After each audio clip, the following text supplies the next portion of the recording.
जितने पत्रकार साथी हैं मीडिया जगत से, सोशल मीडिया से, और जितने भी मेहमान आए हैं यहाँ पे, उनका इस सम्मान समारोह में मुझे बुलाने के लिए और सम्मानित करने के लिए धन्यवाद करूंगा।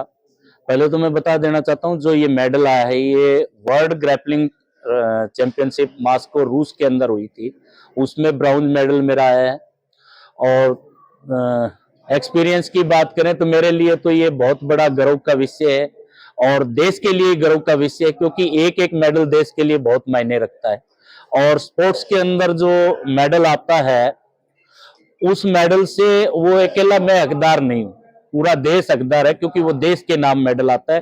खेलने वाले हम होते हैं लेकिन हम देश का प्रतिनिधित्व करते हैं और देश के लिए खेलते हैं, इसलिए वो देश का मेडल है। उसमें आप सब भागीदार हैं, उस सब अधिकारी आपका अधिकार है इस मेडल के ऊपर। इसलिए मैं ये नहीं कहूंगा कि ये मेरा मेडल है, ये देश का मेडल है और देश को समर्पित है। कंपटीशन किस देश की टीम के साथ आप कर रहे हैं? देखो, कंपटीशन इसके अंदर 18-19 देश भाग ले रहे थे वर्ल्ड चैंपियनशिप, जो कि वर्ल्ड ग्रैपलिंग फेडरेशन के द्वारा आयोजित था। मेरा पहला मैच जो है रसिया के साथ हुआ, फिर इंडिया के साथ हुआ, क्योंकि ये जितनी टीमें आपस में एक बार भिड़ती रहती है एक दूसरे के साथ, फिर कंपटीशन होता रहता है। तो ब्रॉन्ज मेडल में हासिल कर पाया, क्योंकि 2 फाइट मैंने जीती तो 2 फाइट मुझे हारना पड़ा। और मेरी सबसे ज्यादा जो कमी रही, क्योंकि जब लड़ने के लिए मेरा सिलेक्शन हो गया तो मेरे चोट भी लग गई थी कुछ दिन पहले ही। तो ये जो चोट है, ये ब्रॉन्ज मेडल और गोल्ड मेडल का बीच की दूरी जो है वो मैं पार नहीं कर पाया, दूरी तय नहीं कर पाया, क्योंकि गोल्ड मेडल के लिए हम जीतने के लिए गए थे तो ब्रॉन्ज मेडल लेकर के लौटना पड़ा। और वेटरन के अंदर 92 किलोग्राम भार वर्ग में ये मेडल था मेरा। तो मेरे लिए सबसे बड़ी बात यह है कि हम खेल के लिए जीते और खेल के लिए कार्य करते, खेल को अपनी सेवाएं दे रहे हैं पत्रकारिता के अलावा। और इस खेल में, खेल जगत में जो हमारी युवा पीढ़ी है उसको उदाहरण देने के लिए सिर्फ खेल रहे हैं अभी तो। अब तो हमारे बच्चे खेलते हैं, हम ट्रेनिंग देते हैं, वो खेलते हैं, पहलवान तैयार करते हैं, अंतर्राष्ट्रीय स्तर तक हम पहलवान पहुंचाते हैं, उनके लिए व्यवस्थाएं करते हैं, ये कार्य हमारा रहता है। इस चैंपियनशिप के दौरान कभी कोई ऐसा समय है जब आपको लगा हो कि नहीं अब नहीं हो रहा, गिव अप कर देते हैं, और उसके बाद भी कोई उम्मीद की किरण जागी और आप मूव ऑन करते? हाँ, इस चैंपियनशिप के 2 इवेंट होते हैं, जैसे गी और नोगी स्टाइल होती है। नोगी स्टाइल पहले हुआ, पहले दिन कंपटीशन था और गी का अगले दिन था। तो नोगी के अंदर मैं हार चुका था, तो अगले दिन ये हुआ कि पहले दिन ही मैं जब हारा तो मुझे ये लगा कि कुछ ऐसा करना चाहिए कि कल खाली हाथ नहीं देश में लौटेंगे, मेडल लेकर के लौटेंगे। और अगले दिन हमने बड़ी ताकत के साथ जोर आजमाइश की, अपनी ताकत के साथ खेले, अपने अनुभव के साथ खेले, और ये ज्यादा गोल्ड नहीं तो खासे मेडल जीतने में कामयाब हुए। आपकी इंस्पिरेशन क्या है, प्रेरणा का स्रोत क्या है? प्रेरणा का स्रोत मेरे माँ बाप हैं, मेरे गुरुजी हैं, जो कि रणधीर नैन मेरे कुश्ती के कोच रहे हैं। 10-15 साल मैंने कुश्ती का प्लेयर रहा हूँ। ग्रैपलिंग में 2021 के अंदर मैं आया हूँ।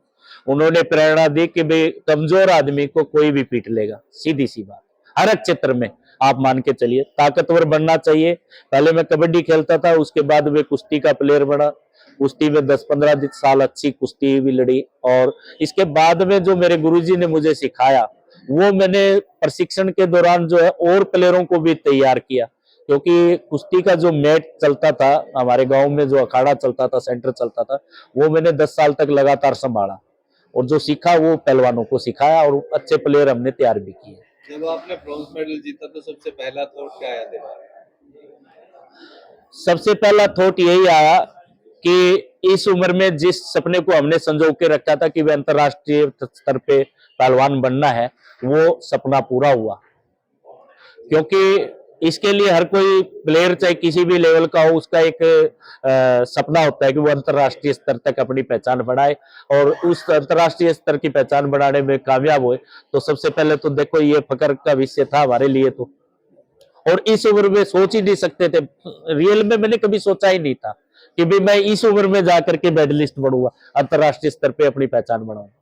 तो आज का युवा जो कहीं ना कहीं नशे की ओर गिरता जा रहा है और कहीं ना कहीं स्पोर्ट्स से दूर होता जा रहा है, तो उन लोगों को आप क्या संदेश देना? संदेश यही है, खाएगा इंडिया तो खेलेगा इंडिया, और खेलेगा इंडिया तो जीतेगा इंडिया। अगर खाएगा नहीं तो क्या खा खेलेगा।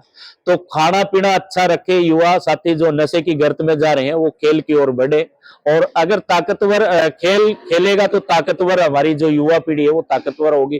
और अगर युवा पीढ़ी के अंदर ताकत है तो कहते हैं ना, स्वस्थ शरीर में स्वस्थ मन निवास करता है, तो हमारा देश तरक्की करेगा। और जो नशे की गर्त से हम प्रभावित हो रहे हैं, आज चिंतित हो रहे हैं सभी सरकारें भी, पुलिस भी, कि भी हमारा युवा लगातार नशे की तरफ बढ़ रहा है, वो खेल की ओर अगर बढ़ेगा तो वो कई बीमारियों से छूट जाएगा। सरकारें भी कोई खास सपोर्ट नहीं कर रही स्पोर्ट्स को लेकर, तो उनके लिए आपका? देखो, सरकारें सपोर्ट करती है, अपने लेवल पे करती हैं। सही पूछे तो जब मेडल आ जाता है ना, तभी सरकारें आगे आती हैं, तभी जो प्रशासन है, सरकार आगे आती है कि भाई अब मेडल आ गया, इसको हम सम्मानित कर रहे हैं। जब मेडल तक का जो सफर है वो व्यक्ति को खुद को तय करना पड़ता है। यहाँ तक कि मैं भी खुद ही तय करके यहाँ तक पहुंचा हूं, इसमें कोई सहयोग नहीं रहा। अब चाहे कोई सरकार कुछ कर दे तो क्या कह सकते हैं। कहीं ना कहीं, और आज यहाँ पर पहुंचे हैं इनका सम्मान करने के लिए, तो कैसा महसूस कर? सर, ये सम्मान इनका नहीं है, ये पूरी मीडिया जगत का है और पूरे भारत के जितने भी लोग स्पोर्ट्स से जुड़े हुए हैं उनका है। क्योंकि आप देखते होंगे कि स्पोर्ट्स के साथ जरूरी नहीं है कि जो गेम खेलता है वही स्पोर्ट्स से जुड़ा होता है।